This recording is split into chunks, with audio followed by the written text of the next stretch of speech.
Muito boa noite, feliz sábado. Eu não sei se acontece com os outros também, mas quando chega este dia, é bom rever algumas caras. É bom saber que é sábado, que chegou o fim da semana. Vamos ter um dia maravilhoso e hoje creio que é um assunto bastante importante e também a palestra flui com uma outra alegria, uma outra tranquilidade. Eu queria começar esta noite por agradecer a Deus. Eu quero dizer-vos o seguinte: recebo, e hoje também recebo diariamente. Ontem, por exemplo, estava a abrir a minha caixa de e-mails, estavam cerca de 1100 e qualquer coisa e-mails. As coisas às vezes oscilam, claro que já sabemos que há também ali algum spam. As coisas oscilam e eu tenho às vezes dificuldade em responder.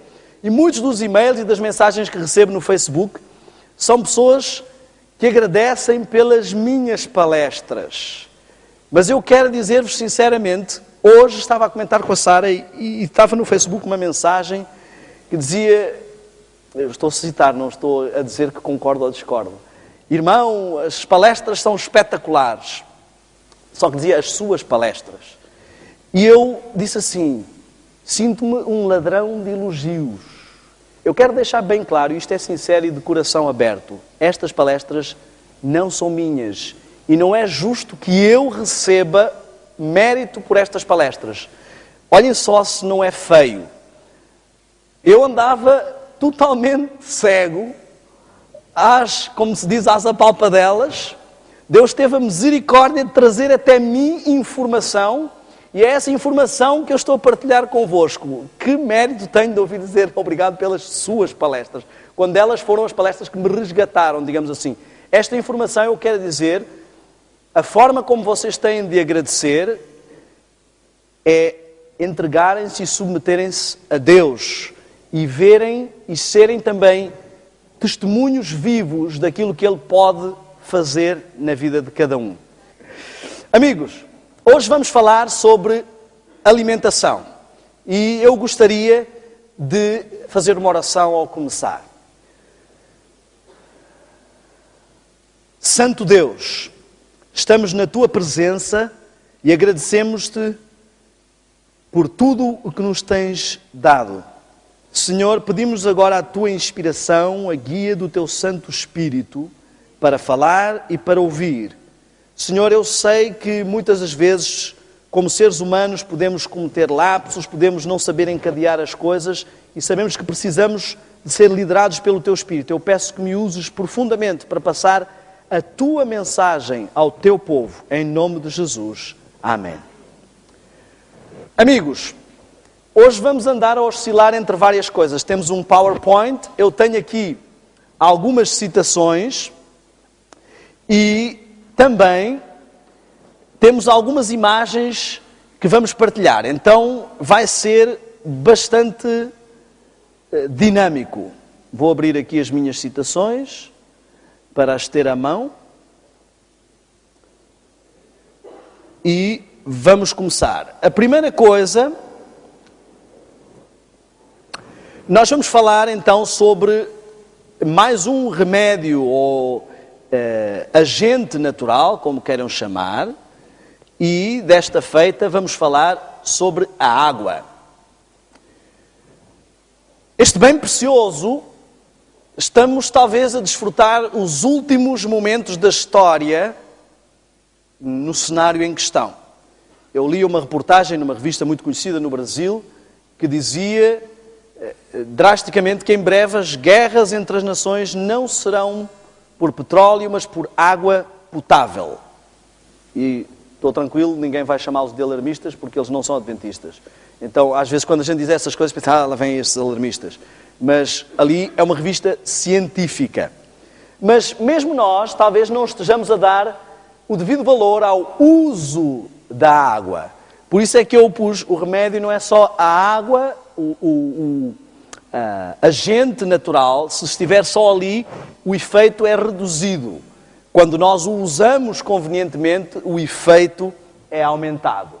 A água é extremamente importante, pois ela está presente no nosso corpo em grandes percentagens. 60% no adulto, 75% numa criança e no cérebro está a 85%.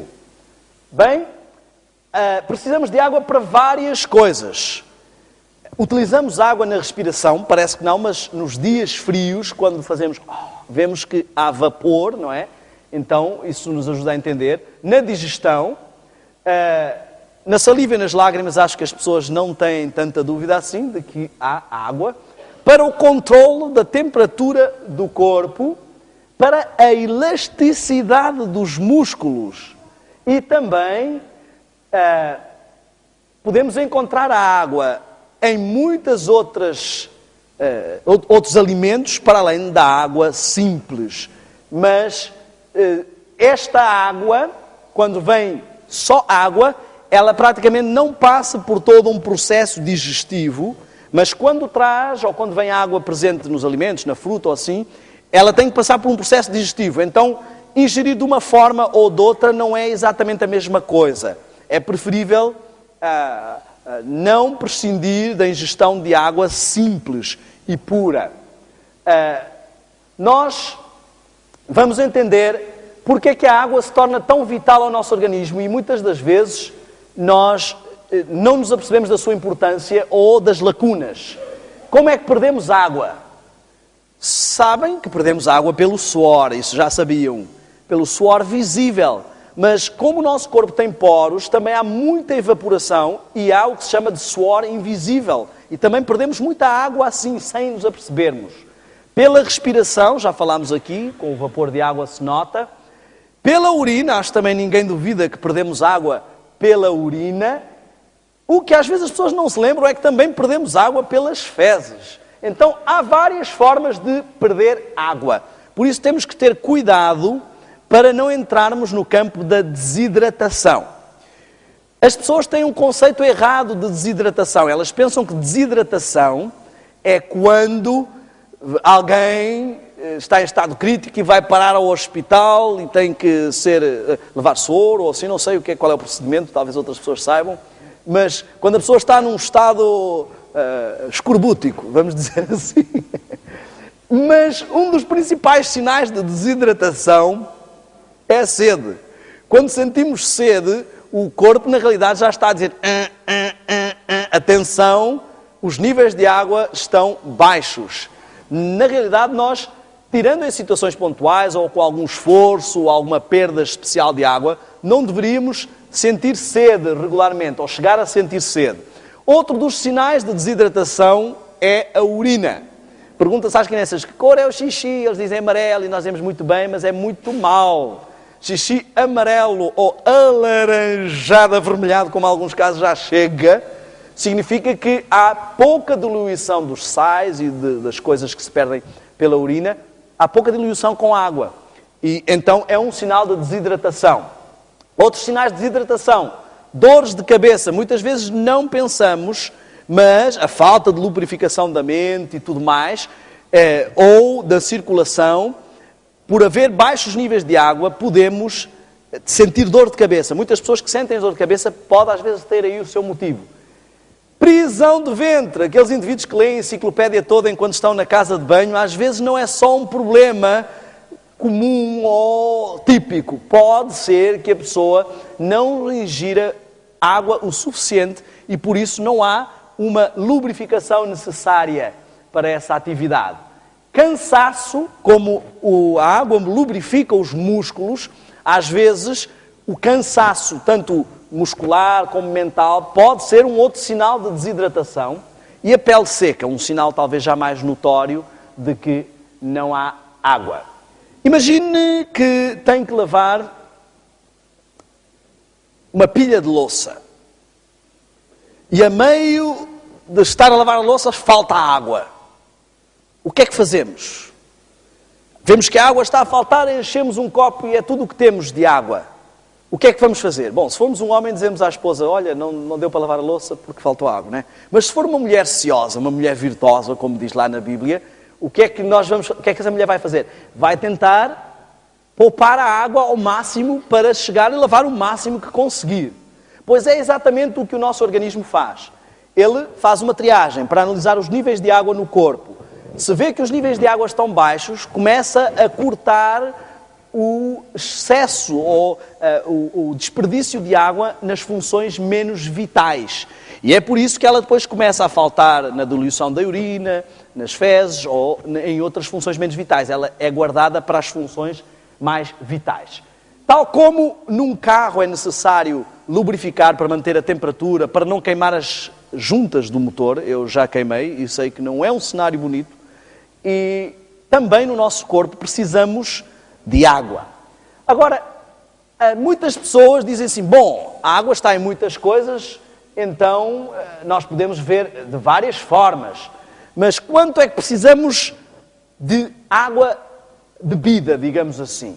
Com certeza que vamos estar a ingerir água em alimentos, mas o ideal é prevenir. Costuma-se dizer 5 copos para viver, 8 para ter saúde, e 10 para rejuvenescer. Até fizeram uma poesiazinha, não é? 5 para viver, 8 para saúde ter, 10 para rejuvenescer.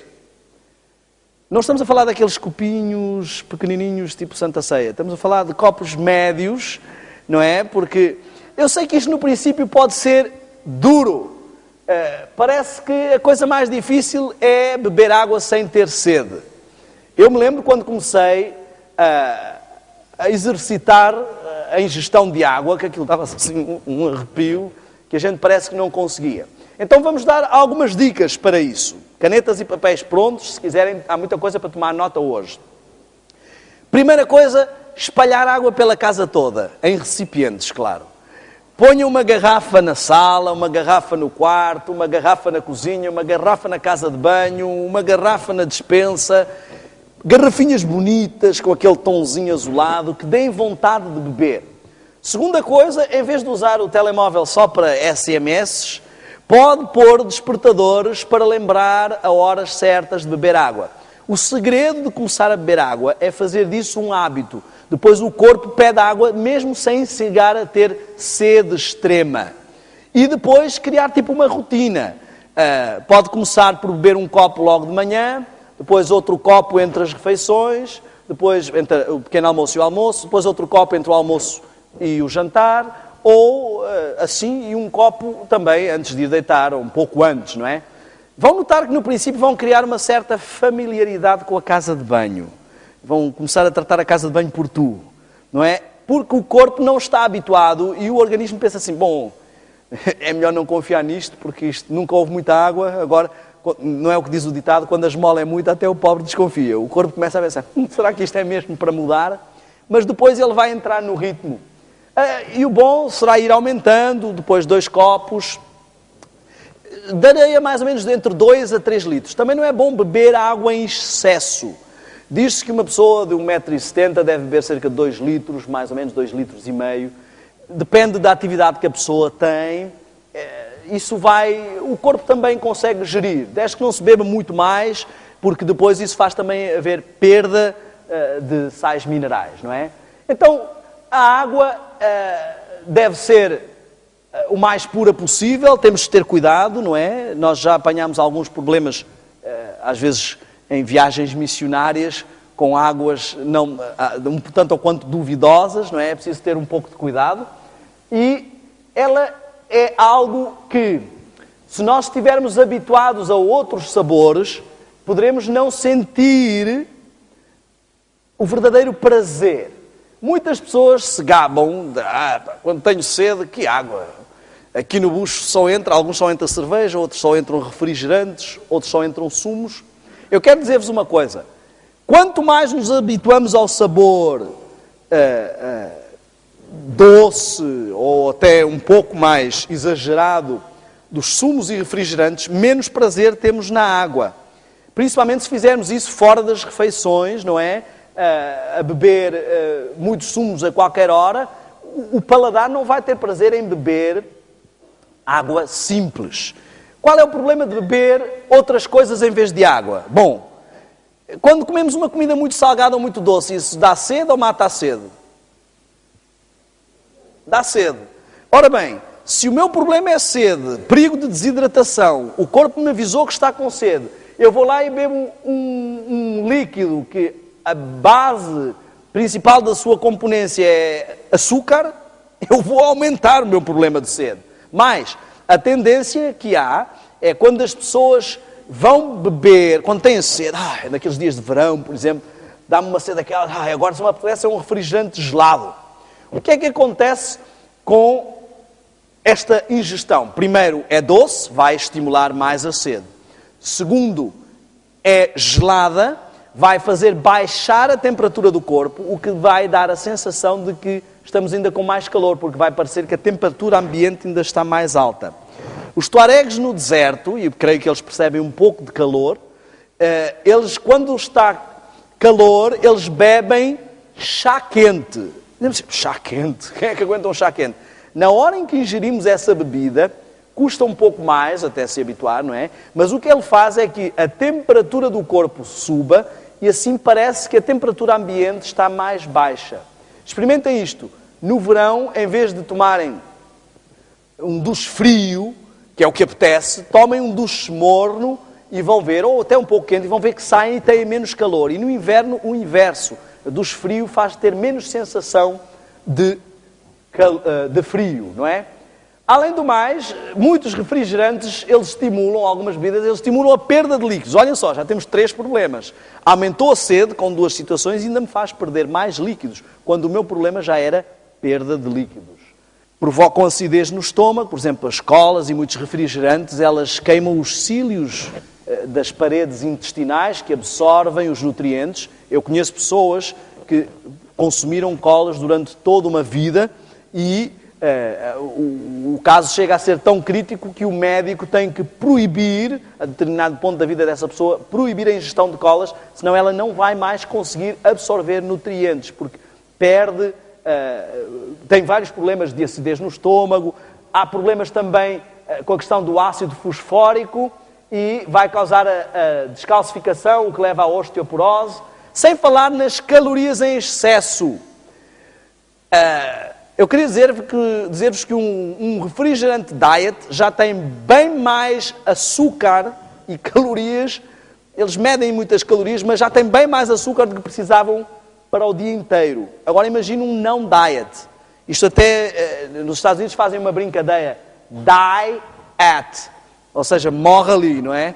E se nós repararmos, não é estranho, pegamos numa bebida, tiramos coisas em relação ao que essa bebida tem e ainda fica mais cara. Isto faz algum sentido? Se tiraram coisas, não devia ser mais barata.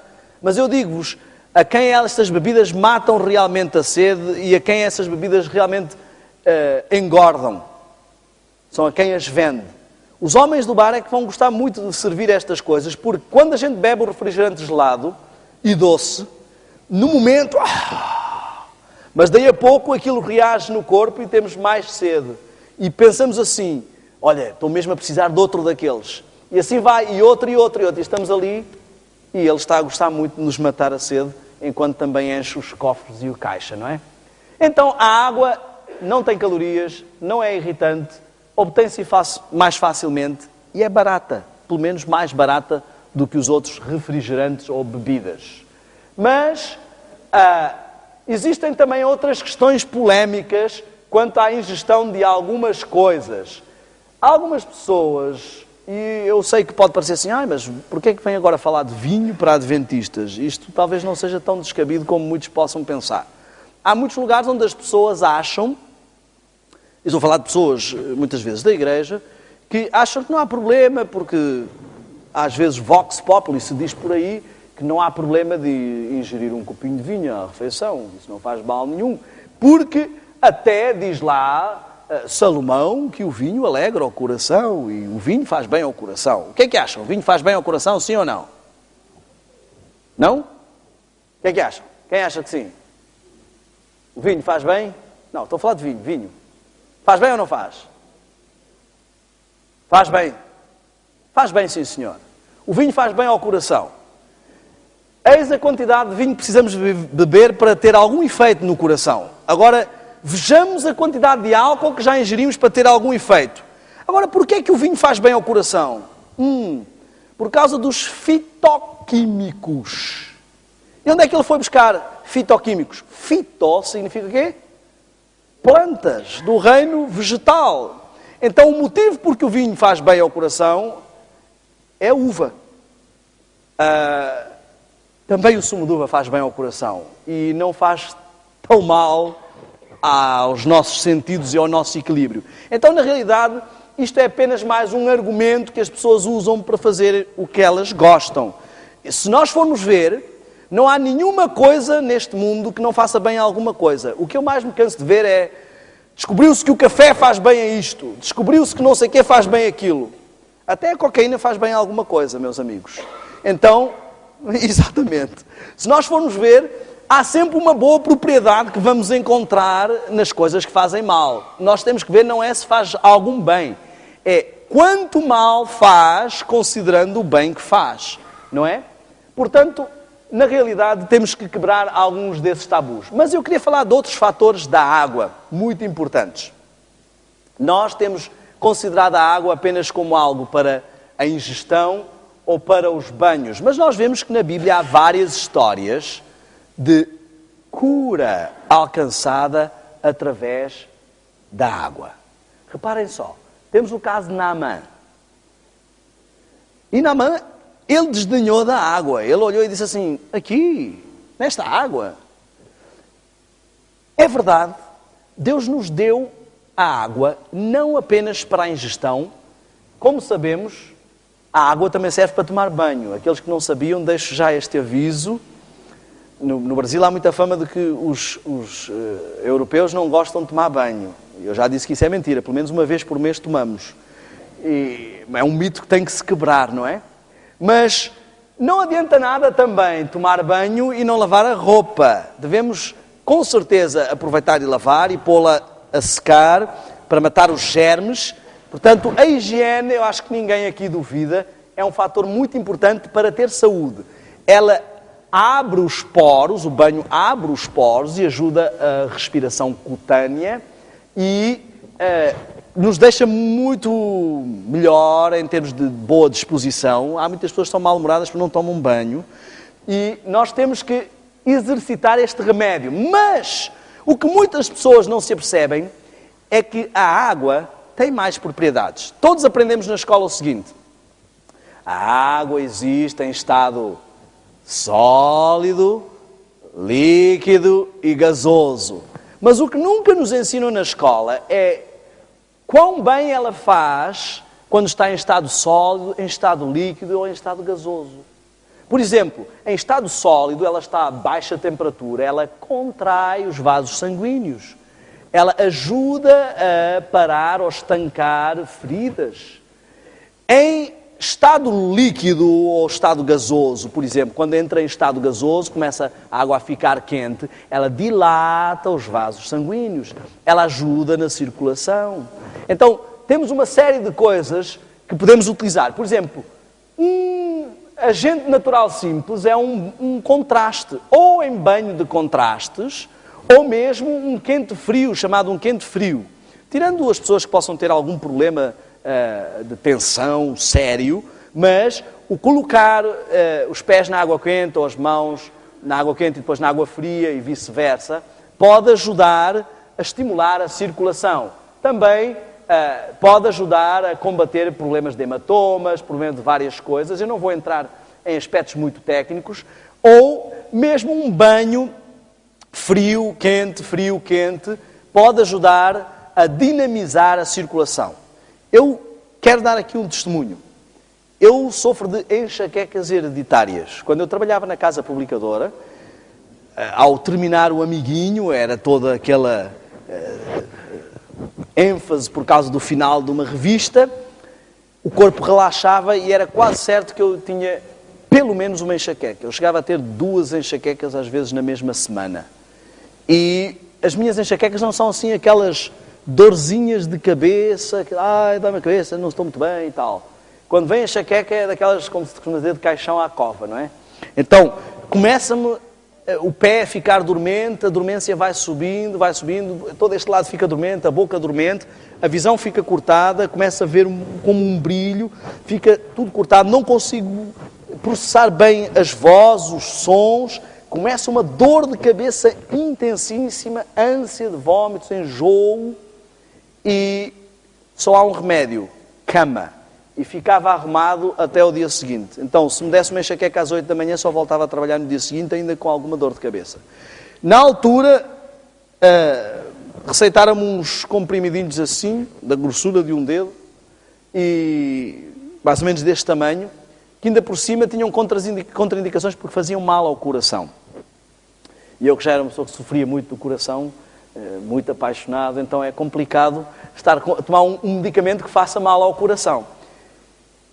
Aquele medicamento tirava a maior parte dos efeitos negativos, mas ainda ficava um certo mal-estar e uma dor de cabeça. E chegava ao fim de um tempo, às vezes ele deixava de fazer efeito, tinha que mudar para outro medicamento e alternar. Eu sofria bastante. Cheguei a ter enxaquecas tão terríveis de desejar morrer, literalmente, e eu sou uma pessoa muito apaixonada pela vida, mas o mal-estar era muito grande. Vi até uma reportagem no Discovery Channel de um rapaz que tinha enxaquecas quando fazia exercício e que foi utilizado para fazer vários testes com enxaquecas. Imaginem o que é uma pessoa sofrer assim. Então, ele era tipo uma cobaia, foi levado para um laboratório, tinha um ginásio ao lado, ele ia para lá, batia uma bolinha de basquete, começava a suar, começava a enxaqueca e ia para o TAC, para o scanner, fazer os testes. E quando fui para os Estados Unidos, para a instituição missionária, todos conhecem aqui o Dr. Viriato, que ele está inclusive na divisão e tudo mais, falei com ele sobre esta questão e ele me deu uma dica, e isto quase nem foi uma consulta, ele deu-me uma dica muito simples, ensinou-me um remédio muito simples. Colocar os pés numa bacia de água quente, o mais quente que eu puder aguentar antes de esfolar a pele, não é? Enrolar-me numa manta e pôr gelo na cabeça.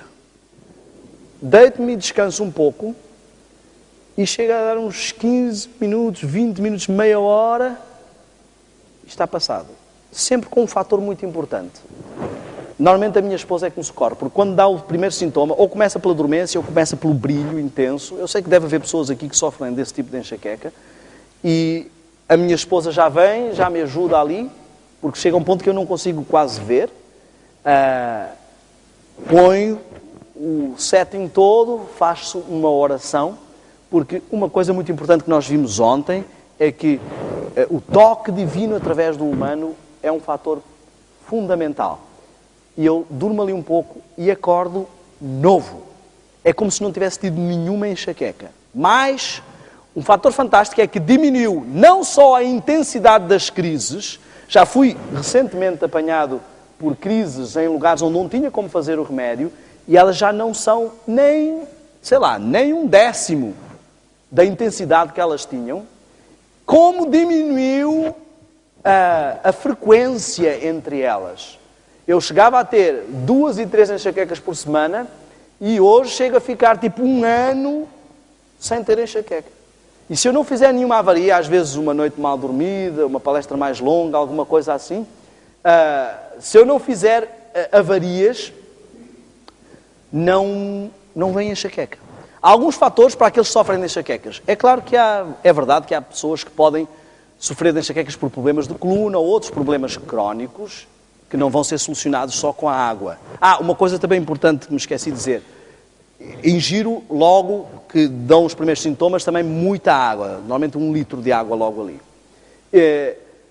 Alguns alimentos, como os laticínios, podem propiciar não só as enxaquecas, como algumas alergias. Conheço muitos casos de pessoas que só de eliminarem isso deixaram de ter alergias.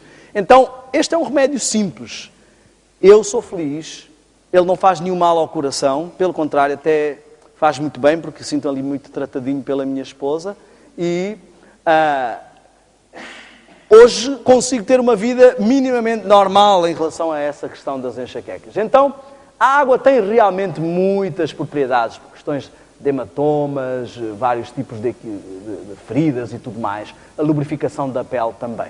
Eu queria que nós entendêssemos que todo o aparato da água, é caríssimo isto, não é? Olha só, é muito caro fazer este tratamento. Normalmente os tratamentos não é pelo preço, os tratamentos naturais, simples. Não estamos a falar aqui de mesinhas, não estamos a falar aqui de crendices, daquelas coisas, aqueles remédiozinhos que as pessoas vão ouvindo que se faz e tal, como eu ouvi um indivíduo lá nos Estados Unidos que teve a coragem de dizer que alguém lhe tinha dito que eu tinha dores nas costas terríveis e disseram que beber urina pela manhã que acabava com as dores nas costas. Eu disse ao meu amigo, até pode ser que isso seja verdade. Primeiro, eu não o experimentaria. Segundo, se eu experimentasse, não contava a ninguém. Era um testemunho que não ia passar para a frente. Mas eu não estou a falar destas... Eu já vi até uma reportagem na televisão, aqui em Portugal, estava no Brasil, mas vi na RTP aqui, penso que foi na RTP, de alguém que falava e fazia tratamentos assim. Eu não estou a pôr em causa. Mas o objetivo de Deus não é isto. O que estamos a falar aqui é de uma atitude preventiva da saúde. É disto que estamos a falar aqui. De formas de utilização. Este pequeno tratamento com água também pode ser feito preventivamente. Mesmo sem estar a ter enxaqueca, eu posso fazer isso para evitar vir a tê-la. E, como veem, é extremamente barato. Oh, sim. A imunidade também. Isto é um fator muito importante, a água, para as nossas defesas. Bom, da água vamos passar para os sólidos.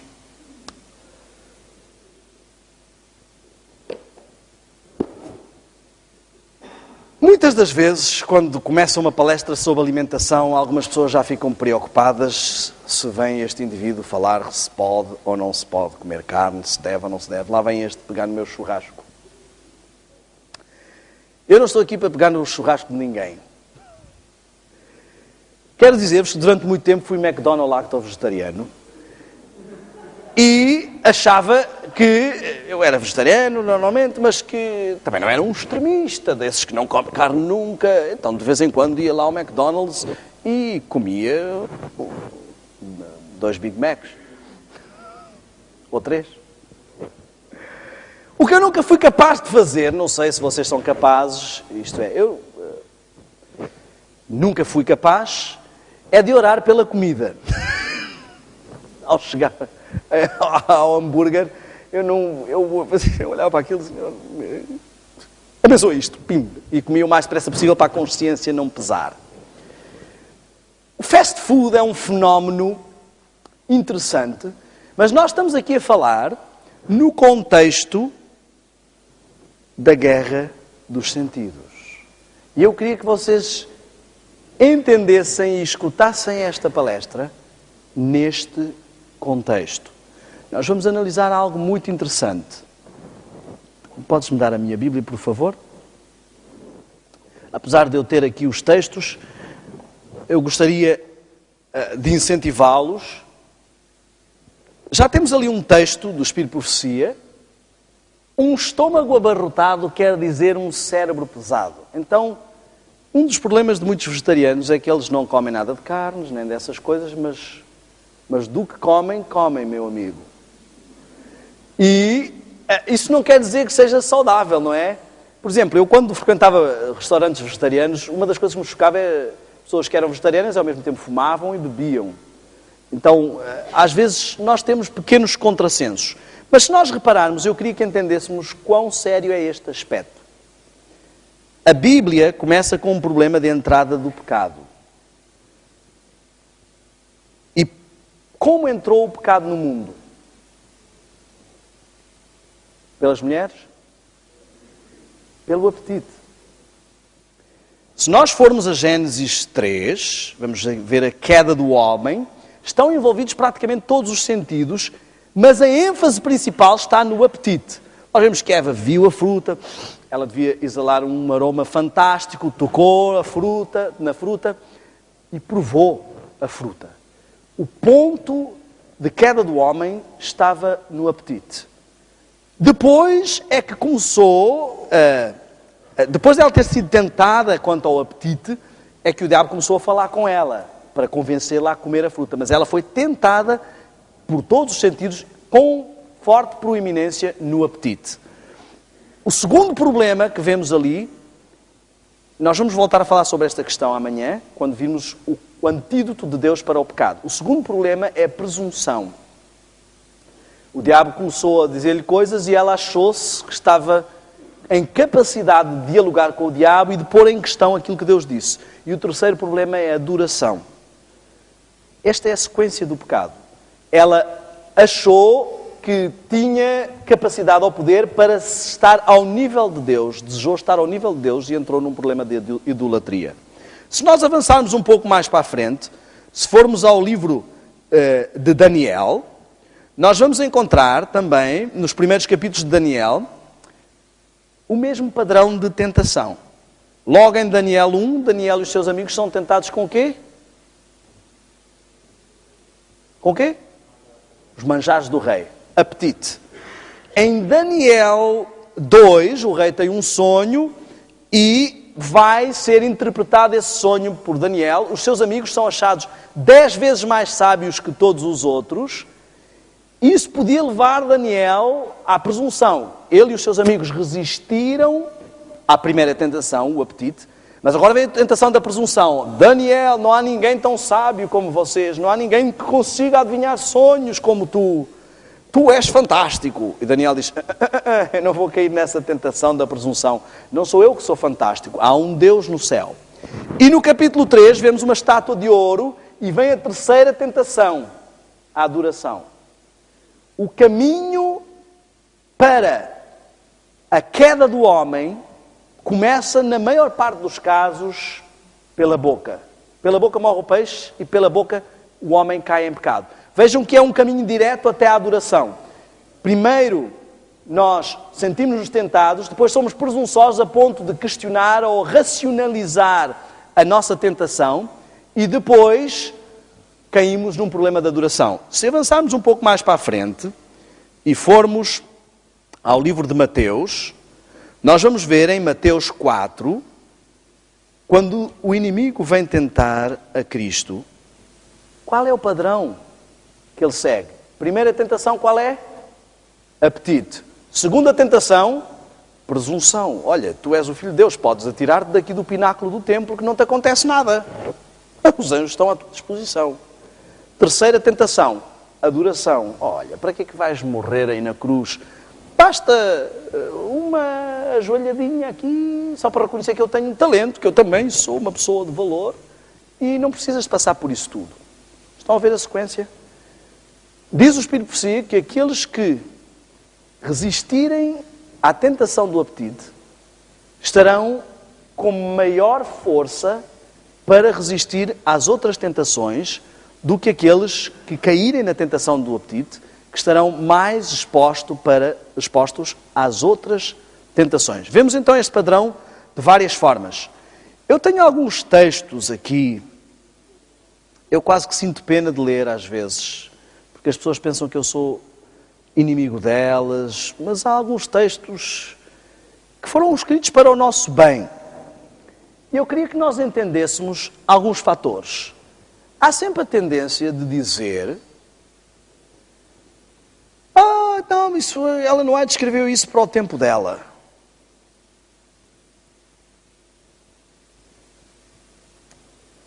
Eu acredito que sim.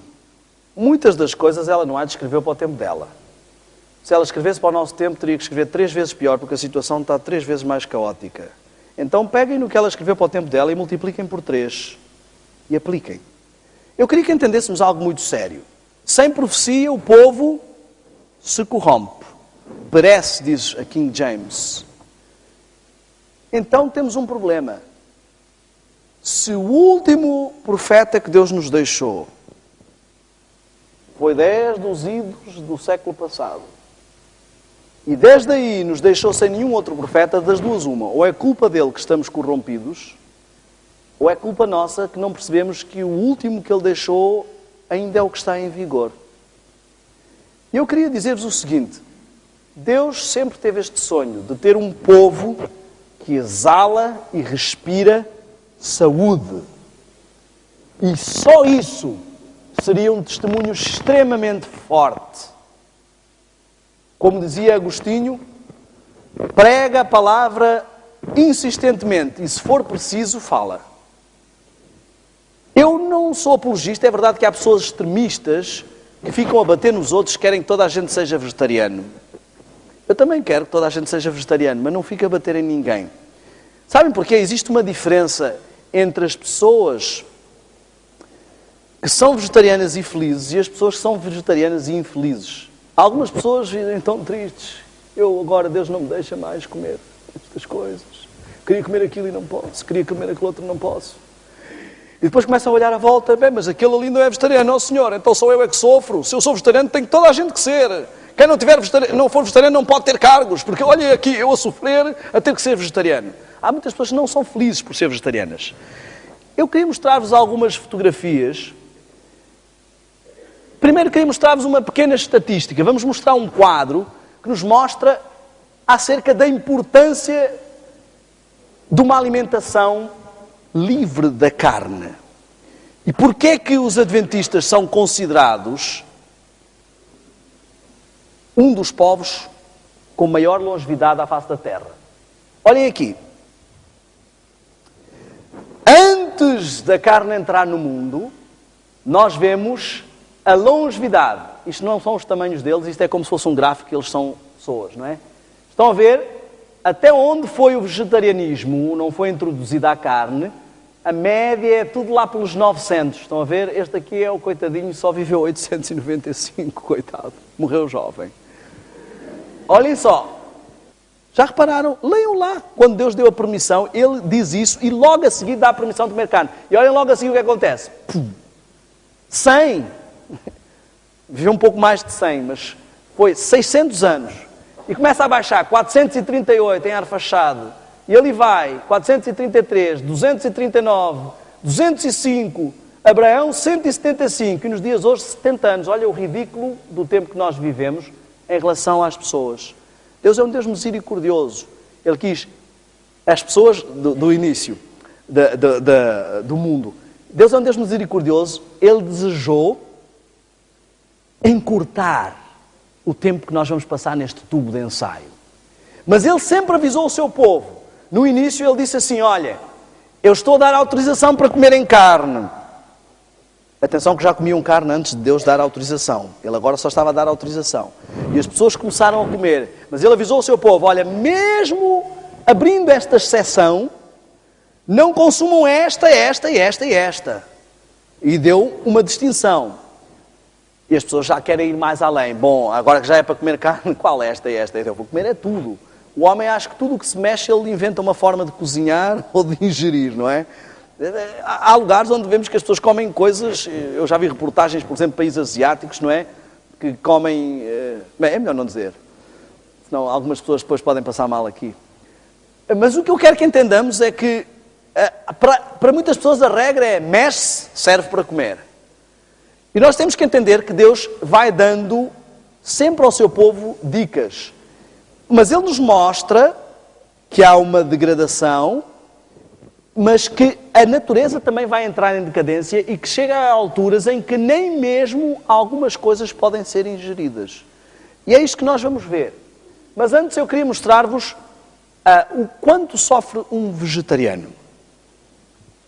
Temos aqui uns pãezinhos, mas isto não é só... Então, isto não são só os vegetarianos, não é? Temos aqui uns pãezinhos caseiros, nada como pãozinho caseiro.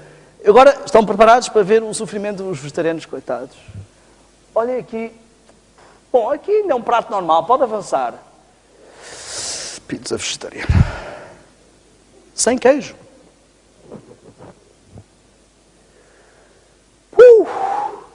Já estou a sofrer, não estão a sofrer ainda?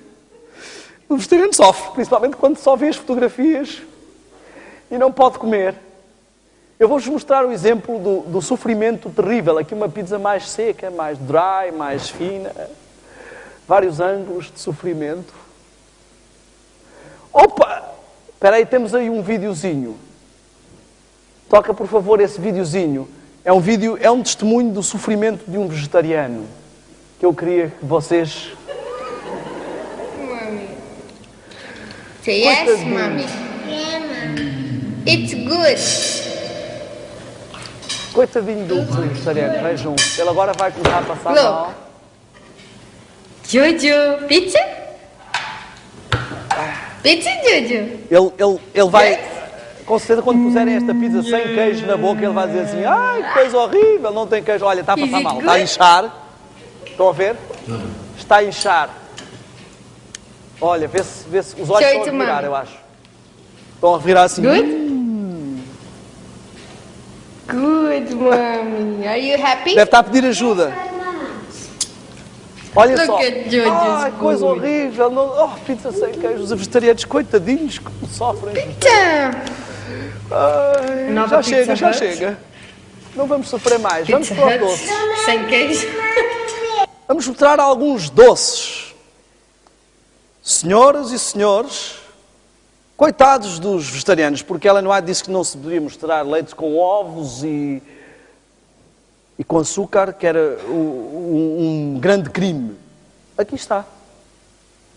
Sem ovos, sem leite, sem chocolate, sem açúcar refinado, sem fermento químico, saudável e gostoso. Podes passar para o outro. Não há racismo no vegetarianismo. Preto, branco, tudo. Como eu disse, estão a ver?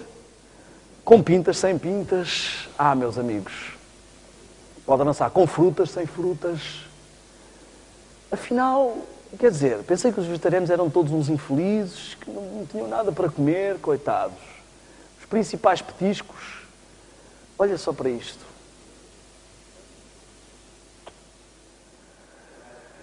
Olha, brigadeiro. Como? Não tem que acabar mais cedo. Olha, até brigadeiros. Isto aqui há brigas entre vegetarianos também. Enfim, olha, nós tínhamos no Brasil um taxista que nos levava no início para vários lugares e que nos acompanhou com o projeto missionário por muito tempo, que a gente não conhecia lado nenhum. Eu tinha medo até de sair para qualquer lado, não conhecia nada. E continuamos aqui com algumas coisas, não é? E uma vez, ele sabia que nós éramos vegetarianos e que éramos adventistas, ele era católico. Uma vez convidámo-lo para um almoço. E chegámos lá e estávamos a comer e ele começou, eu vi que ele estava a comentar umas coisas e ele estava a comentar lá com os amigos e tal. E chegou-se lá com o rapaz e disse, mas o Daniel não é vegetariano? E o rapaz disse, é vegetariano, mas está aqui a traçar na feijoada, olha para aquilo. E chegou ao pé de Daniel, grande vegetariano, aqui, pimba na feijoada. O que foi, Fábio? Ele chama-se Fábio. E, Fábio, qual é o problema? Não, você não é vegetariano, está aí a comer essa feijoada, não sei o quê. Eu disse, mas a feijoada é vegetariana. Foi Fábio, tive que o levar à cozinha, que ele não acreditava.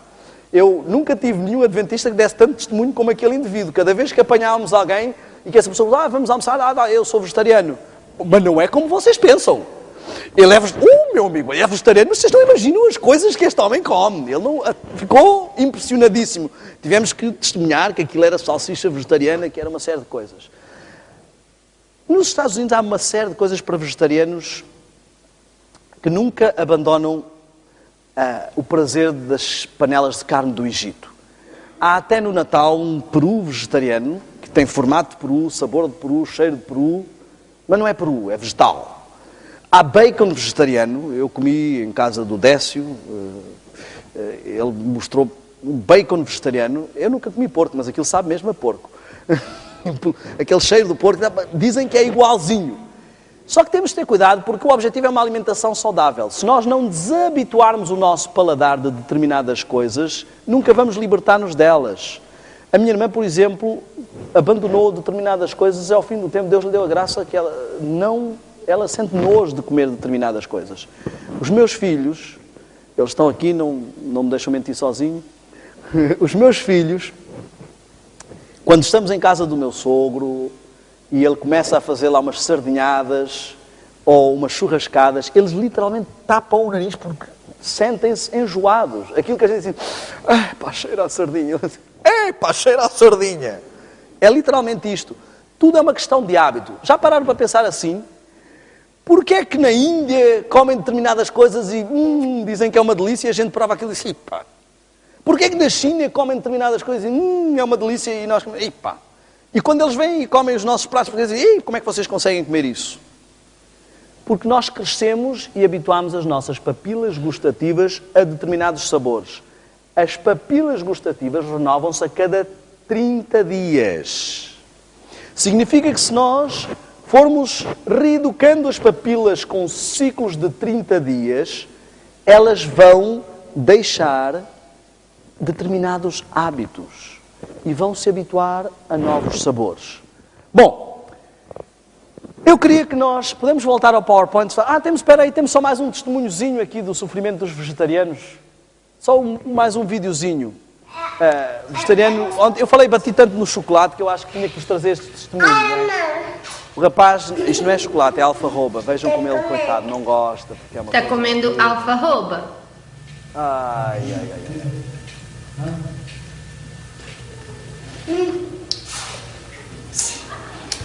Enfim. Good, Jojo. Is it good? Eu fiquei preocupado, pensei que ele ia conseguir meter a mão toda na boca, mas não. Eu quero outros pedaços. Sim. Não conseguiu. Como veem, é verdade, se puser e comer um pouco de alfarroba, há marcas que não são tão saborosas, mas se puser vai parecer que é uma outra marca de chocolate. Claro que se estiver habituadíssimo e viciadíssimo em chocolate, o paladar não vai desabituar-se e não vai sentir tanto prazer. Mas nós, em casa, podemos gradualmente habituá-las. As papilas têm uma dessensibilização, digamos assim, de 10%. Se estiver um pouco 10% mais salgado ou 10% menos salgado, elas não vão notar. 10% ou a mais ou a menos de doce, elas também não vão notar. Então podemos servir-nos disso para diminuir nos condimentos e tudo mais. Após estas mudanças, podemos fazer ciclos de 3 meses. A cada 3 meses deixar uma espécie de animal. O que eu achei é que é interessante, como eu vos mostrei, no vegetarianismo não há racismo. Mas para os carnívoros há racismo. Eles fazem toda uma classificação. Carne branca, carne vermelha, é só racismo. Fazem diferenças. Uma das coisas que eu tinha problemas às vezes ao ir comer é que eu chegava e dizia: olha, tem alguma coisa que se coma sem carne? Sim, tem aqui estas coxinhas de frango. Dizia, não, sem carne. Sem carne? Sim, tenho aqui esta pastéisinhos de bacalhau.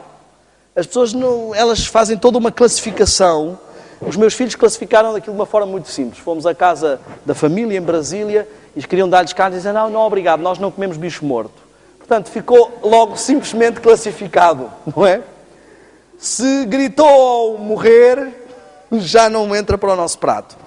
Depois, portanto, primeiro abandonar a carne vermelha, após 3 meses abandonar o frango e essas coisas, após 3 meses o peixe, depois ficando uns 3 meses com uma dieta ovo-lacto e depois abandonar, então, finalmente, entrar numa dieta 100% vegetariana.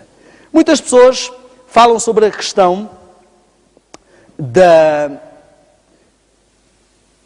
das vitaminas, da B12, o grande mito da B12. Vai encontrar muita informação, mesmo na internet, a dizer que realmente sem a B12 vamos passar mal. E como vimos ali no quadro, os que não tinham B12 tinham muitos problemas. Podemos dizer assim, não, mas naquele tempo era tudo mais saudável e tudo mais. Mas se pararmos para pensar, qualquer caixa de cereais, qualquer caixa de leite de soja vem enriquecida com mais B12 do que precisamos para o resto do ano. A quantidade de B12 que realmente precisamos é mínima. E nós temos uma experiência muito interessante nos Estados Unidos, no Brasil, que nós morávamos por trás do hospital, e que era Hospital Faculdade. E passaram umas pessoas a dizer: olha, como temos muitos estudantes, se viessem, nós gostaríamos de ter pacientes. São gratuitas as consultas para termos pacientes para os estudantes treinarem. Então lá foi a Sara com os meninos. Chegaram lá, havia lá o professor da universidade, não é? O médico todo catedrático e os pacientes, os alunos. E a Sara chegou com os meninos e primeiro ele achou um pouco estranho estarem a falar noutra língua e começou depois a meter conversa. Depois viu os exames deles, ficou fascinado. Isto, sim senhora, chamou a atenção de toda a gente. Isto, sim senhora, é que é. Olhem para estes exames aqui e tal. Hemoglobina 13. Estes meninos quase, se não fossem crianças, pediam para darem sangue e tal. Mamãe, diga aqui a todos estes alunos o que é que os meninos comem. Quando a Sara disse que eles eram vegetarianos, o homem até tremeu nas pernas, começou a dizer: bom, não é bem assim e tal. então vamos ter que receitar aqui uns suplementos. Eu disse, mas uns suplementos? Mas porquê os suplementos? Não, porque o manual diz que os vegetarianos têm muitas carências, então temos que dar suplementos. Mas doutor, eu não vou agora dar suplementos aos filhos só porque o manual diz. Eles têm que estar com alguma carência. Não, eu vou mandar fazer outros exames. Mandou fazer os exames, vieram melhores que o primeiro. E ele passou a chamar a Sara de mãe teimosa, não é? Porque, enfim, achava que ela... Só que não havia como refutar, não é? Não havia como refutar. E nós vemos vários exemplos de pessoas. Nós temos um caso de um outro senhor nos Estados Unidos. Ele é um dos professores ali do curso missionário e uma vez foi detido no aeroporto. E ninguém dizia porquê. Levaram-no para uma sala, o senhor está detido e tal, mas o que é que se passa? Tem que me informar e tal. Não, vamos averiguar. E andavam para a frente e para trás. E até que ele chamou alguém e disse, tem que me dizer o que é que se passa, estou aqui detido e o senhor está com documentos falsos. Eu com documentos falsos? Que disparate. Não, o senhor está com documentos falsos. E nós vamos descobrir isto. Não, mas como? Como documentos falsos? Não, olha aqui. O seu passaporte diz 75 anos e quem olha para si vê-se logo que não tem mais de 40. Então nós não vamos deixá-lo sair daqui. E andaram para a frente e para trás e para a frente e para trás. Impressão digital tal. E depois voltaram todos confusos. Os polícias todos ali à volta. A gente não está a perceber nada disto. Porque... bate tudo certo, é a sua impressão digital e tal, mas isto foi um trabalho muito bem feito. Eu estou-vos a dizer, sou eu e tal. Senta-se aí. Deu-lhes uma palestra de saúde ali no aeroporto. Isto é, se estivermos perto dele, ele parece ter 40. Se estivermos longe, não lhe damos mais do que 30. Muitas pessoas podem dizer assim, mas eu conheço muitos vegetarianos que eram vegetarianos e morreram aos 30, morreram aos 40. Nós... cientificamente, não comparamos casos que não são comuns. O que temos de comparar é o mesmo caso. Se essa pessoa viveu até aos 120 sem ter uma alimentação saudável, até quanto teria vivido se tivesse uma alimentação saudável? É isto que nós temos que ver, não é comparar um caso com o outro, porque há processos diferentes. Um estômago abarrotado quer dizer um cérebro pesado. E aqui entra o ponto onde eu quero fechar esta nossa questão. Temos estado a falar sobre a artimanha de Satanás e vocês vão entender porque é importante vigiarmos a nossa alimentação. Quando temos uma digestão complexa,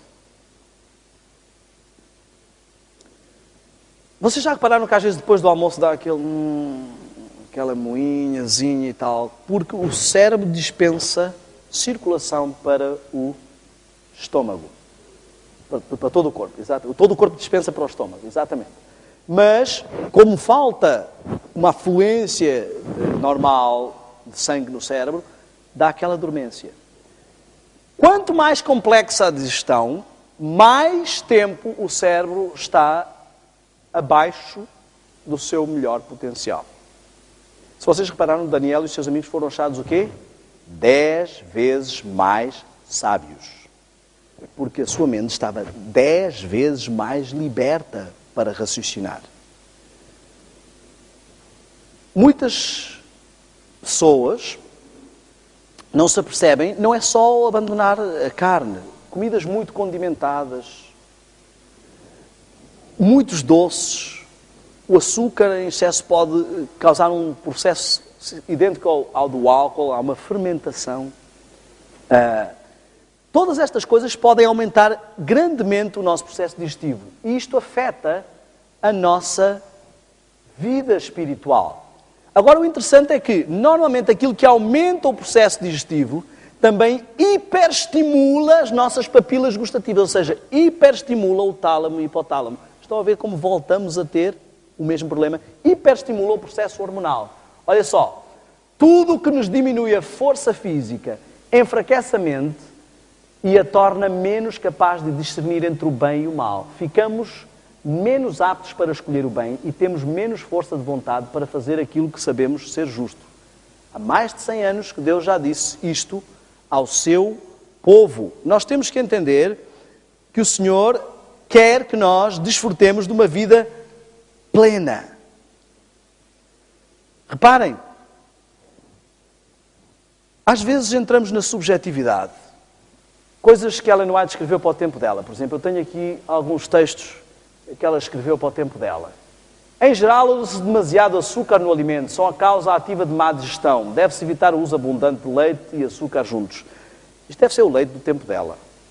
Coitado, aquelas vacas todas saudáveis, provavelmente aquilo fazia mal. Olha outro texto que ela escreveu para o tempo dela. Todos estes textos estão lá, estão à nossa disposição. Queijo nunca deve ser introduzido no estômago. Será o estômago do tempo dela? O estômago do tempo dela era totalmente diferente. Ou é o queijo do tempo dela? Quanto mais avançamos, pior estão as coisas, menos segurança há. Há aquele caso daquela irmã que era muito extremista com o vegetarianismo, e um dia o pastor virou-se e disse: olha, irmã, bate aí em toda a gente com essa questão do vegetarianismo, mas fique sabendo que Jesus comeu carne e até comeu peixe já depois de ressuscitado. E ela foi? Sim. Mas não devia. Amigos, temos que entender uma coisa. Jesus comeu carne, Jesus comeu peixe e Jesus está no céu. Moisés provavelmente também comeu carne, celebrou a Páscoa e também está no céu. Muitas pessoas comeram carne e estão no céu. Mas a verdade tem fases. Quem comeu carne antes da permissão de Deus estava em desobediência. E não vai estar provavelmente no céu. Estava junto com os rebeldes que morreram no dilúvio. Estão a ver? E Deus está a avisar o seu povo de que está a chegar o momento em que é complicado a ingestão de determinados alimentos. Complicado por causa da maldade, diz o Espírito por si, estar a aumentar das experiências que se fazem. Se repararem, no tempo de Jesus não havia vacas loucas, peixes com mercúrio, frango com gripe aviária, não é? Então, nós estamos numa série de fases que são mais complicadas. Já sei o que muitos vão dizer. Mas hoje também os vegetais estão todos contaminados, não é? Meu amigo, você prefere ser envenenado uma vez ou duas vezes? Porque o boi come o vegetal que está contaminado e depois leva também todos os hormônios e todos os antibióticos, fica duas vezes contaminado. Então, mesmo assim, ainda é menos prejudicial ser vegetariano. Você vai ser contaminado só uma vez. Além do mais, os alimentos vegetais podem ser colocados numa bacia junto com carvão e o carvão puxa as propriedades tóxicas desse alimento. Não dá para fazer isso com o boi. Eu costumo apresentar nas palestras, mas não vou apresentar aqui porque é um vídeo muito chocante. Um vídeo feito com câmaras escondidas em vários matadouros, em vários processos. Mas se quiserem podem ver. PETA é uma associação que não tem nada a ver com religião, de defesa dos animais. Vocês vão ver alguns vídeos que mostram a indústria. Existe um vídeo no Brasil que até assassinaram a senhora que fez o vídeo. Tão poderosos são os lobbies destas indústrias. Sim, esse também é bom. Que se chama A Carne é Fraca. Existe outro vídeo, podem ver, assistir no YouTube, Terráqueos. Um vídeo muito completo. Enfim, parece que só nós é que estamos tímidos com esta questão. O mundo não está tímido. Mas eu queria que avançássemos rapidamente sobre as questões da dieta, da alimentação. Aqui aquilo que já falámos do quanto pode aumentar um tempo digestivo só por complicarmos aquilo que vamos comer. Hábitos errados. Eu preciso falar sobre isto. A primeira coisa, quando Deus criou a fruta, o açúcar que vem na fruta vem acompanhado de alguns componentes que aniquilam os malefícios que poderiam ter. Quando isolamos esses nutrientes, eles não vêm com a sua contra-aniquilação, digamos assim. Mas uma das coisas que eu queria falar, acerca do que eu queria falar, é um hábito terrível que nós temos. Muitas pessoas dizem que não têm fome de manhã, que elas acordam e... eu de manhã não tenho fome nenhuma. O pequeno almoço deveria ser a refeição... Já ouviram aquele ditado, não é? Pequeno almoço de rei, almoço de pobre... Não, como é que é? Príncipe, obrigado. E jantar de pobre. A maior parte de nós, este é o nosso cenário de manhã. Mas Se vocês virem o que comem à noite, é óbvio que não vai ter fome de manhã. Quem já foi estudante e morou em república sabe como é que é. Se há aquele indivíduo que sempre se deita tarde, fica a ouvir música porque só consegue estudar com música. Quem é que consegue dormir? O chefe da república vai lá e diz ao meu amigo, tens que desligar tudo. E é a mesma coisa que se passa com o nosso corpo. Enchemos ali a barriga antes de ir para a cama. E depois está o estômago ali, e quer o resto do corpo descansar, e o cérebro diz, meu amigo, guarda isso para amanhã. Depois, no outro dia de manhã, não se pode nem dizer bom dia à esposa, que ela tem logo que virar-se para o lado. Acho que é por isso que algumas pessoas dizem, a minha boca é um túmulo. Não sei se é essa a questão. É óbvio que aquilo está tudo fermentado ali no estômago, e não vai haver fome de manhã. Então começamos a inverter valores. A maior parte das pessoas come bem à noite e de manhã não tem fome. Eu costumo dar uma dica muito simples. O pequeno almoço e o almoço vão para o estômago. O jantar vai diretamente para aqui, meus amigos. Nem passa pelo estômago. Então, muito cuidado, porque às vezes as pessoas fazem dietas loucas. Só de ter atenção ao jantar já iriam diminuir metade dos problemas. Não deveríamos comer a menos de 3 horas antes de ir para a cama. E para muitos vou dizer algo chocante. Não estou a recomendar que o faça já, não vamos fazer extremismos. Eu mostrei vários passos. Eu sei que há muitas pessoas que dizem assim, não, irmão, mas eu estou-me a tornar vegetariano. É? Sim, há 20 anos que estou neste processo. Temos que dar passos ativos, nem passos extremistas para ir demasiado depressa, nem passos extremistas para ir demasiado devagar. Mas nós em casa fizemos algo que vai chocar alguns aqui. Eliminámos a 3ª refeição. E o que eu lhe posso dizer é o seguinte. A primeira coisa que eu lhe posso dizer é, a primeira coisa que vai notar quando abandonar a carne e alguns hábitos alimentares é que afinal você não tem prisão de ventre. Os seus intestinos vão funcionar como um relógio. Certo. Segundo passo que vai notar é que de repente você vai começar a entender coisas que não entendia. Isto é notório. Os seus processos mentais vão dinamizar-se. Eu digo-lhe, eu lia textos e profecias e não entendia nada daquilo. E o meu processo de assimilação dinamizou-se grandemente. E quando abandonámos a última refeição, nós notamos em nós e nas crianças uma dinâmica muito grande. Eu sei que algumas pessoas ficam chocadas das crianças não comerem a última refeição. Nós, durante muito tempo, não fizemos isso, mas depois encontramos algum embasamento médico e científico e também no Espírito de Profecia sobre esta questão. E eu digo-lhes, eu saí para fazer umas pregações e quando voltei a minha esposa disse, aqui em casa agora não há 3ª refeição. Nós sofremos em casa com essa decisão em ordem inversamente proporcional à idade. Ou seja, o mais velho foi o que sofreu mais, o mais novo nem se lembrou, nunca se preocupou com isso. Não é um extremismo. E não estou a dizer pessoas que têm atividades intensas que devam fazer isso. Mas algumas pessoas comem um jantar de rei quando a única coisa que vão fazer é ir para a cama. E depois admiram-se terem sonhos e visões, meus amigos. Não há outra hipótese. Não há processamento. Um dos motivos, volto a dizer como eu disse, o facto de deitarmos tarde, como portugueses, é um dos problemas que nos faz não dinamizar como povo, mas também o facto de comermos muito à noite é uma das coisas que nos aniquila, envelhece bastante, dá cabo, desgasta o estômago e os intestinos e os nossos processamentos mentais ficam bastante afetados. Comer entre as refeições. Alguém aqui tem máquina de lavar?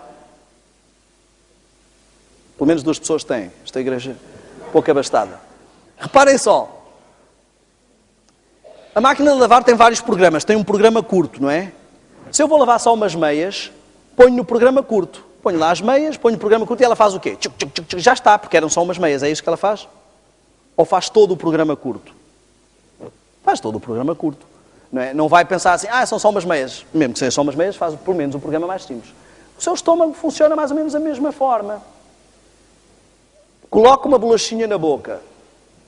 O cérebro diz, atenção, lá vai comida! E começa o estômago.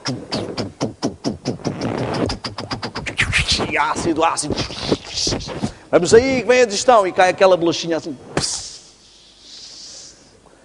desaparece em 2 segundos e fica só o ácido das paredes do estômago. Muitas pessoas com chicletes, com pastilha elástica, não é? Exatamente o mesmo problema. Eu nem vos vou dizer, eu abandonei a pastilha elástica e depois senti uma grande força para deixá-la totalmente quando me contaram o processo como é fabricada a pastilha elástica. Mas também não vou dizer, porque não quero criar inimigos aqui. Digo? Não sei se deixo-os desavisados. Reparem, o que eu quero dizer é que o estômago não vai dizer assim, é só um chocolatinho, até porque às vezes uma pequena comida pode ser muito processada, pode ser uma digestão muito difícil. Ele vai fazer pelo menos o programa mínimo. Um dos problemas de comer frequentemente é que, olhem como é raciocínio muito simples. Se eu tenho uma máquina de lavar que lava uma vez por semana e a minha vizinha tem uma máquina de lavar igual, mas que lava 7 vezes por semana, a máquina dela é 7 vezes mais desgastada que a minha. Isto é óbvio. E uma pessoa que está frequentemente a comer, olhem o que é que o diabo quer desta última geração. O cérebro dispensou energia e circulação para o estômago. Não está no máximo da sua capacidade. Acabou a digestão, o cérebro vai começar a pensar, vamos lá dar mais trabalho, para ele não estar no máximo da sua capacidade. Essas pessoas nunca chegam a ter dinâmica mental. Nunca chegam. Elas passam a vida com o seu lóbulo frontal abaixo do máximo da sua capacidade. Não têm discernimento, não têm força de vontade, são dominadas pelo apetite. Quanto mais comem, menos vontade têm de parar de comer e mais querem comer. Bom, outro hábito nefasto é beber à refeição. E um dos motivos porque não conseguimos, posso falar à vontade, que eu era daquelas pessoas que não conseguia comer-se sem beber. Porque as glândulas salivares ficam preguiçosas e depois elas têm necessidade de ser ajudadas. Então, é um hábito que nós devemos ter cuidado. Antes de 30 minutos, pelo menos, deveria ser a nossa última ingestão de água e esperar pelo menos 2 horas, que é o período mínimo de segurança para a digestão passar as suas fases. O que acontece é que o estômago é organizado e se eu estou ali com os alimentos e com a água, primeiro os alimentos vão ficar ali, cachaplof, até se resolver a água. Ele primeiro vai resolver os líquidos, depois é que vai passar aos sólidos, não é? Então, a digestão se torna mais complexa. Bom, amigos, o que acontece hoje na nossa sociedade é que há uma inversão na pirâmide alimentar. Aquilo que devíamos comer mais é o que comemos menos e aquilo que devíamos comer menos ou deixar é o que comemos mais. E, obviamente, que assim não gozaremos de boa saúde. O envelhecimento precoce está por trás de muitas coisas, com uma alimentação rica, ao nível, às vezes, das drogas e muito mais. Outro fenómeno bem visível do problema da alimentação hoje são as hormonas. A maturidade, as estatísticas mostram que por volta de 1850, as moças atingiam a maturidade por volta dos 16 anos e hoje isso está a acontecer por volta dos 11. Hoje, eu diria 1995. Eu diria que a coisa tende a ser ainda mais drástica. Porquê? Porque os alimentos são extremamente ricos em hormonas e isso afeta também o nosso corpo. Enfim, antigamente ser vegetariano era assim. Mas hoje já vimos que não é tão difícil assim. Reparem, eu não vou sequer falar sobre aquela história de que os animais carnívoros têm os dentes assim e os animais herbívoros não têm dentes para isso. O intestino do animal carnívoro é 10 vezes o comprimento do seu corpo. Portanto, a carne... do animal carnívoro é 3 vezes. Portanto, a carne entra e sai logo. A de um herbívoro é 10 vezes. Portanto, a carne entra e fica lá... Daí, sabem que a carne é boa para a memória. Daí a 10 dias você ainda se lembra do que é que comeu. Olhem só, eu nem vou sequer falar destas coisas. O que eu quero mostrar só alguns textos muito simples. Há aqui alguém que namora? Sei que há ali... mais alguém que namora aqui? Não, pois... não oficialmente. Namorados aqui? Só vocês? O que é que se passa com esta igreja? Tantos jovens? Reparem, ele já prometeu casar, alguma coisa assim? Não! Estão a ver os efeitos da carne, eu digo-vos. O rapaz não tem discernimento. Olhem só, Se eu namorar com alguém e disser assim, vocês vão casar? Vamos. É para breve? É para breve. Quando? Daqui a 100 anos. É para daqui a 100 anos? Vocês vão dizer o quê? Essa pessoa é para breve isso? 100 anos. Vamos ver alguns textos. Primeiro vamos ver o que é que nos é advertido quanto ao futuro, quanto àquilo que está para vir. Olha só. Manteiga e carne são estimulantes, têm danificado o estômago e pervertido o gosto. Os nervos do cérebro são entorpecidos. Olhem só como é claro aqui. O apetite animal fortalecido. As coisas eternas não têm sido discernidas. Têm entorpecido o que é espiritual e devocional. Satanás tem triunfado facilmente pelo apetite. Estão a perceber? Agora olhem aqui com breve. Isso foi escrito há mais de 100 anos. Não haverá segurança no uso de ovos, leite ou manteiga, por as doenças nos animais estarem aumentando na mesma proporção da impiedade entre os homens. Toda a criação animal gemerá com as doenças. Deus está a avisar o seu povo. Não há mal nenhum nos ovos. Não vou dizer como, quando eu andava na escola de artes, havia lá uma frase pintada na parede, fora com a exploração das galinhas, quem quiser ovos que os ponha. Eu não vou dizer nada disso. Os ovos em si não fazem mal nenhum. Só que, claro, nada em excesso, mas podem até ser benéficos. O que eu estou a dizer é que Deus avisa o seu povo dos perigos que estão para vir. Meus amigos, eu vou ser bem franco convosco. A coisa não vai ficar melhor. O cenário não vai melhorar. As pessoas estão a ficar viciadas em carne. São preciso 10 vezes mais plantação do terreno para criar gado do que para criar vegetais. Se as pessoas fossem vegetarianas, não teríamos problemas de fome no mundo. Para criar 1 quilo de carne, se gasta 10 vezes mais água do que para uma plantação normal. Porque as pessoas estão viciadas nesta questão. Nós estamos a aproximar-nos de um tempo complicado. Toda a dinâmica mental vai ser necessária para a época que se aproxima. Se no passado houve pessoas que comeram outros tipos de alimentos, mesmo sendo do povo de Deus, temos que ter o discernimento de Daniel.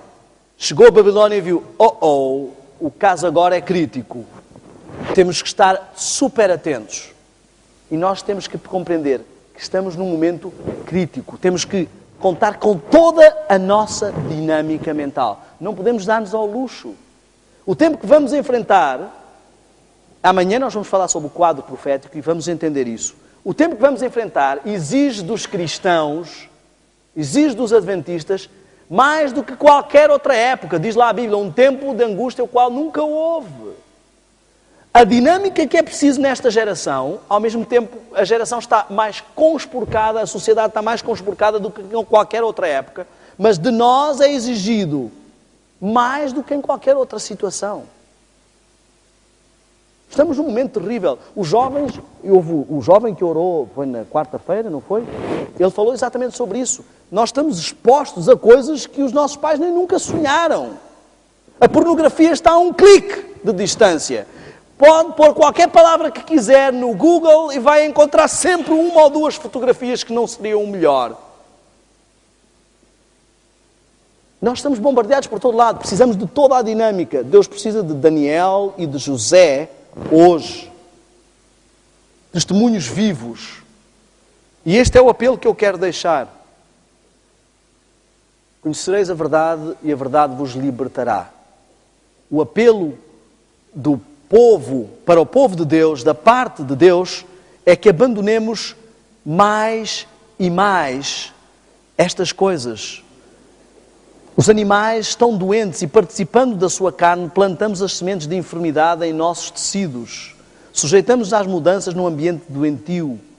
Somos expostos a epidemias e doenças contagiosas, dominantes. O organismo não se acha em condições de resistir ao mal.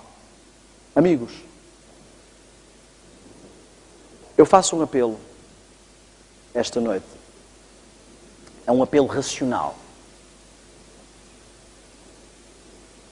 Vocês já viram aquelas paisagens lindas do céu? Tudo verde. O cordeirinho a brincar com o leão e lá ao fundo o anjo do churrasco a rodar frango. Não encaixa. Pois não? Não há anjo do churrasco. Nós somos um povo que foi chamado para ser a cabeça. Os espíritas estão a passar à nossa frente. O Dr. Samuel Ribeiro teve uma experiência muito interessante no avião. Estava um homem a fazer jejum ao seu lado e ele perguntou: o senhor por acaso é cristão? Até pensou que ele fosse adventista. Ele disse: não, eu sou satanista. Nós estamos a jejuar pela desunião das famílias. Vegetarianos, firmes na devoção, firmes no jejum. É assim que estão os inimigos do povo de Deus. Vemos aí Madonas, Xuxas, Rolling Stones, Tina Turners. Até o Einstein, coitado, era vegetariano. Viu-se que faltava muita B12 para ele conseguir fazer todos aqueles cálculos, coitadinho. E nós? E nós? Eu faço este apelo. Faça uma experiência. Gradualmente. Experimente. Hoje em dia não é como no passado. Deus pôs à nossa disposição e o Espírito por si nos avisa disso. Quanto mais aumentassem os problemas, mais Deus aumentaria as alternativas, meus amigos. Se não há alternativas hoje, eu não sei quando é que vai haver mais. Basta irmos a um... Eu não estou a falar de produtos biológicos e gastar dinheiro com muitas coisas. Produtos saudáveis, alimentos saudáveis. Mas há muitas alternativas para quem quiser começar a dar os primeiros passos. Este é um apelo. Faça só a experiência. 6 meses. Experimente gradualmente ir avançando e veja a sua dinâmica.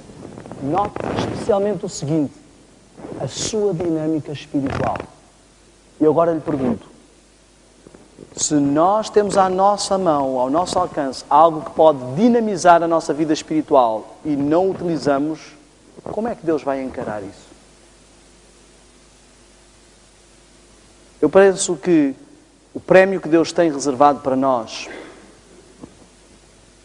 é muito grande, muito grandioso, custou um preço muito caro e não vale a pena correr riscos de não ter discernimento e compreensão das coisas espirituais para avançar. Faça uma experiência. Está na vossa mão. Eu reenfatizo o meu apelo dos 40 dias de jejum sem lixo. Tiveram aqui uma série de noções sobre o lixo. Amanhã nós vamos entender uma coisa. Nós vamos ver o quadro profético, as profecias que Deus deixou de uma forma simples e prática. O meu objetivo amanhã é como quando falei da música, o meu objetivo é que os que não são músicos entendessem. Amanhã o meu objetivo é que aqueles que não percebem de profecia entendam. De uma forma bem simples e prática. Nós vamos ver o tempo em que estamos e a importância de sermos como Daniel, de sermos como Josué e de vigiarmos as avenidas da alma. Este é o meu apelo. Unam-se como igreja, deem-se força uns aos outros, não se critiquem, não fiquem um vendo quem faz, quem não faz. Eu quero dizer uma coisa: amanhã vamos almoçar todos juntos, não é? Se a sua decisão é continuar a comer carne, se a sua decisão é comer determinadas coisas, não precisa fazer como em algumas igrejas que às vezes estamos, comemos e bebemos e o irmão, quando me vê, põe, não precisa ficar preocupado. Eu não estou preocupado, não fico chocado, nem escandalizado com o que os outros comem. Não se preocupe tanto em esconder de mim como em o que Deus está a ver. Eu, como digo, no Brasil havia umas frases que eu gostava muito nos carros, dizia assim: vou cuidar da minha saúde, porque da minha vida já muita gente está cuidando. Então, eu não estou aqui para cuidar da vida de ninguém. Eu estou aqui para dar umas dicas que notei, que foram úteis na minha vida, na minha família, e que eu acredito que vão servir para a sua. Mas eu digo-lhe uma coisa: as primeiras decisões parecem difíceis, mas quando começa a bola de neve a crescer, começamos a embalar e vemos que há ânimo espiritual. Então, não se amedronte com as primeiras decisões. Seja firme e acredite no poder e na fé de Deus. Eu queria orar esta noite, vamos fazer esta oração e vamos sair e desfrutar o sábado, e faço o apelo para que nos vossos aposentos, esta noite, privem com Deus. e preparem-se para tomar decisões sólidas. Vou convidar aqueles que puderem a se ajoelharem.